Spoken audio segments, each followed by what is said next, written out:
Moikka ja tervetuloa kanavalle. Tällä videolla käydään läpi kaikki varusteet, mitkä lähtee mun tulevalle itärajan vaellukselle mukaan. Ennen kuin mennään itse videon aiheen pariin, niin mä haluan kuitenkin muistuttaa, että vaeltaa ja retkeillä voi kaikenlaisilla varusteilla niin kauan kunnes kenenkään turvallisuus ei vaarannu. Ei ole siis väliä sillä, onko kevyempää, painavampaa, kalliimpaa, edullisempaa, uudempaa tai vanhempaa varustusta, niin kauan kunnes itse tykkää niistä varusteista, mitä itsellä on pakattu mukana ja tosiaan se turvallisuus on huomioitu. Itse kuitenkin tykkään katsoa näitä varustevideoita ja saada niistä kenties jotain inspiraatiota oman repun sisällön päivittämiseksi, minkä takia mä halusin myös itse tehdä tämmöisen videon. Mutta sen pidemmittä puheitta katsotaan, mitä mun reppu pitää sisällään. Tää reppu on suurin piirtein pakattu silleen, miten mä yleensä sen pakkaan vaellukselle. Siihen kuitenkin vaikuttaa esimerkiksi sää, mutta pääperiaate mun repun pakkaamisessa on se, että kaikki mahdolliset tavarat ja tarvikkeet, mihin tulisi päästä käsiksi sen päivän aikana, olisi mahdollisimman helposti saatavilla.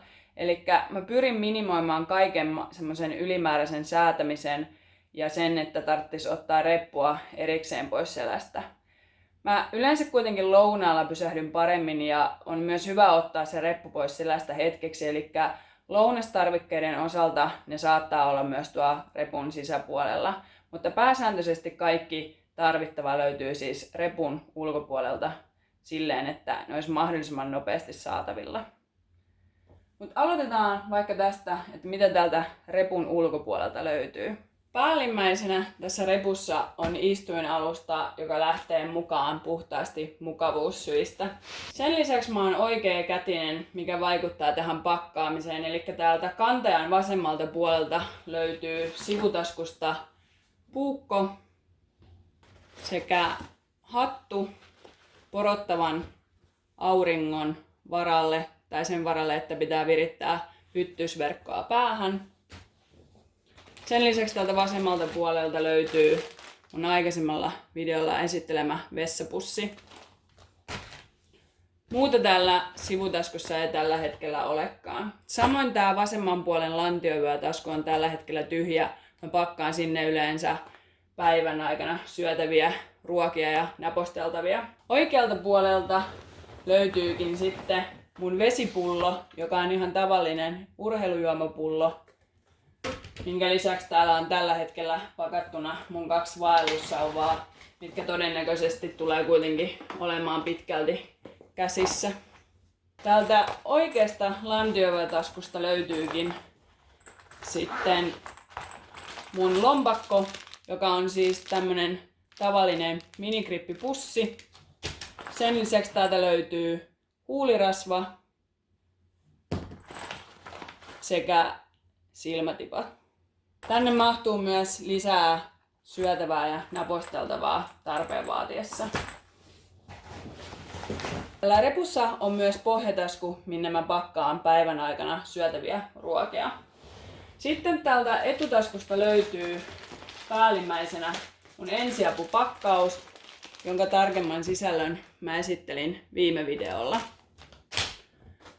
Sen lisäksi täällä toistaiseksi on kiinni mun mikki sekä kuulokkeet, jotka yleensä tulee olemaan varmaan mun kamerassa kiinni. Sitten täältä löytyy mun vesisuodatin sekä sitä varten käytettävä pussi, mihin voi kerätä vettä ja sitten suodattaa sen läpi. Sitten täältä etutaskusta löytyy mun hyttysverkko, mikä tulee siis sen hatun päälle päähän, mikäli sitä tarvitaan. Todennäköisesti tarvitaan. Ja sitten täältä löytyy mun sadetakki. Ja tämän sadetakin taskuista löytyy sitten toisesta taskusta sadehanskat. Ja toisesta taskusta löytyy sitten ystävän tekemä sadehame. Täällä etutaskussa ei olekaan enää muuta. Mä saatan myös käyttää tätä etutaskua päivän aikana siihen, jos mä laitan ruokaa ennallistumaan, niin saatan laittaa sen purkin tänne. Täällä olkaviilekkeissä oikealla puolella on oikeastaan mun kameran jalusta. Mä siis kuvaan puhelimella, eli tää on ihan tavallinen tämmönen selfie-tikku, missä on myös kolmijalka ja sen saa teleskooppivarrella pidemmäksi.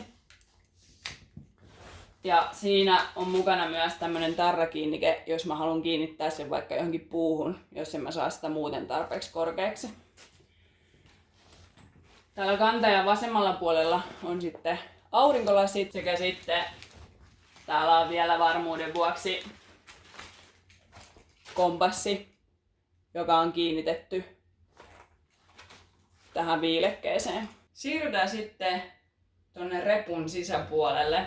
Tää reppu on suljettu tämmöisellä klipsillä, minkä lisäksi tästä päältä löytyy vielä tämmönen kuivapusseille aika tyypillinen sulkumekanismi, mikä on vielä 2 nepparilla erikseen kiinni. Päällimmäisenä täällä repussa on tavallisessa muovipussissa mun tarvittavat ruuat. Täällä ruokapussin sisällä tällä hetkellä on myös mun lusikka, joka yleensä kulkee repun ulkopuolella. Sen lisäksi täällä on tyhjä jäätelöpurkki, jota mä käytän ruokien kylmäliottamiseen ja ennallistamiseen. Ja sen lisäksi täällä on mun kattila ja keitin sarja. Tässä kattilan ulkopuolella on tommonen itse tehty lämpösuoja. Sen avulla voidaan pitää ruoka lämpimänä pidempään, myös hauduttaa ruokia ilman, että kuluu ylimääräistä kaasua siihen. Täällä kattilan sisäpuolella on aiemmalla videolla mainittu rätti sekä pesusieni. Ja sitten täällä erillisessä pussissa on vielä itse kaasukeitin, minkä lisäksi täällä on myös sytkäri sekä muutama talista tehty sytytyspala. Sitten täällä kattilan sisällä on vielä tämmönen pieni kaasupatruuna sekä muki, koska olen kahviaddikti. Ja tää kattila itsessään on titaaninen ja 750 millilitraa. Ruokien jälkeen repusta löytyy päällimmäisenä teltta, joka on Lanshanin 1 hengen teltta, joka pystytetään siis vaellussauvojen varaan. Tällä hetkellä mun telttakiilat on täällä telttapakkauksen sisällä. Mä oon kuitenkin vaihtanut tähän telttakiilat kevyemmiksi, eli multa löytyy tämmösiä titaanisia telttakiiloja täältä 8 kappaletta, mistä 2 on vähän paksumpaa ja loput 6 on kevyempää. Tähän telttaan kuitenkin menee kaiken kaikkiaan 9 telttakiilaa, minkä takia täällä on 1 myös tämmönen teltan mukana tullut telttakiila. Teltan jälkeen repusta löytyy omassa kuivasäkissään, mikä on valmistettu Dynemasta, kaikki elektroniikka, puhelinta lukuun ottamatta. Ja elektroniikan osalta mulla on mukana virtapankki, otsalamppu, lataukseen tarvittava johto sekä toinen johto sekä seinäpistoke, mistä löytyy 2 USB-porttia. Mun hygienia pussukka, mistä teinkin tosiaan oman videon tuossa aiemmin erikseen. Näiden jälkeen repusta löytyy selkäosaa vasten taiteltu ilmatäytteinen makualusta sekä muovipussia muistuttavassa läpinäkyvässä kuivapussissa kuivana pidettävät varusteet. Tässä kuivapussissa päällimmäisenä on tällä hetkellä mun kevytuntuva takki, jonka taskusta löytyy fleece-hanskat sekä merinovillainen buff-kauluri. Sitten täältä kuivapussista löytyy retkipeitto. En käytä siis makualustaa, vaan käytän tämmöstä retkipeittoa. Ja täältä retkipeiton jalkopäädystä löytyy sitten kuivana pidettävät vaatteet. Eli pitkät kalsarit, aluspaita, pitkähihainen, 2 pakastepussia, mikäli on kengät märät, mutta haluaa pitää sukat kuivana. Pipo, sillä retkipeitossa ei ole huppua niin kuin makuupussissa. Mukavuussyistä ilmatäytteinen tyyny. Vaihtosukat, jotka on tällaiset Injinjin varvassukat. Toivottavasti tuli nimi oikein. Sekä vähän paksummat, lämpimät sukat nukkumista varten. Sen lisäksi täällä on vielä vaihtoalushousut.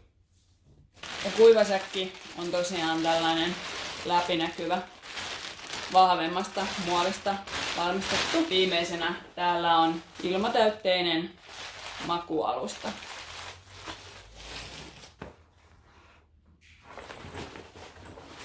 Viimeisenä varusteena onkin enää tää reppu, josta löytyy aiempi video mun kanavalta erikseen. Mä en nyt mennyt kovin yksityiskohtiin näiden varusteiden osalta, sillä mä pistän tuohon videon kuvaukseen linkin, jonka takaa voit käydä tarkistamassa yksityiskohdat jokaisesta varusteesta erikseen. Lähtöön on enää 2 päivää aikaa ja musta tuntuu, että mä en vieläkään ole oikein sisäistänyt, että mitä mä oon lähdössä tekemään.